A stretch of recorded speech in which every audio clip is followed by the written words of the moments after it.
Barangay Hinebra mga bro, parang walang karapatan manalo sa PBA at Justin Arana aminado sa kanyang mistake. So kahit malalaki ang lineup ng Converge kontra sa Barangay Hinebra mga bro, nagawan nga nila ito ng paraan para matalo. Ginamit nga ni Coach Timcon ang tangkad ni Japit Aguilar para pilayan ang depensa ng Converge mga bro.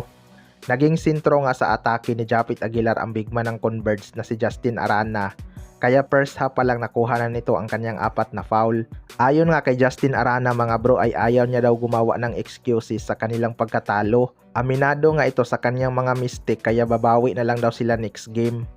Well, para sa akin mga bro, masyado ngang nag-rely ang Converge kay Justin Arana lalo na sa depensa. Nandyan naman sana si Vic Manuel na maganda ang inilaro pero pilit kasi nilang ipinasok si Justin Arana kahit siya ang naging sentro sa atake ni Japit Aguilar. Kita naman natin na maganda ang pinakita ni Vic Manuel sa depensa at opensa pero binigyan lang ito ng konting playing time. Kulang na kulang nga sa adjustment ang Converge pagdating sa match-up. Pwede naman nilang i-match up kay Japit Aguilar si Justin Baltasar kaya lang pinilit talaga nila si Justin Arana. Mapapansin nga natin kay Coach Timcon kapag hindi effective si Japit Aguilar, nag-a-adjust nga siya sa rotation. Ginagamit niya nga sina Raymond Aguilar, Ben Adamos at Norbert Torres tapos tinitingnan niya kung sino ang may magandang performance. Sa kabilang banda naman mga bro, Barangay Hinebra parang walang karapatan manalo. Mainit nga ang naging komento ni Delta Pineda after matalo sa Barangay Hinebra mga bro.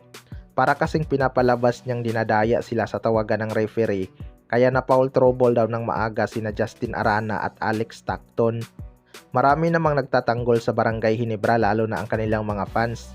Ayon nga sa kanila ay parang wala daw karapatan manalo ang Barangay Hinebra. Well, para sa akin mga bro, isa nga sa dahilan kaya natalo ang Converge dahil sa kanilang turnover. Masyado nga silang naging kampante na kakayanin nila ang Barangay Hinebra.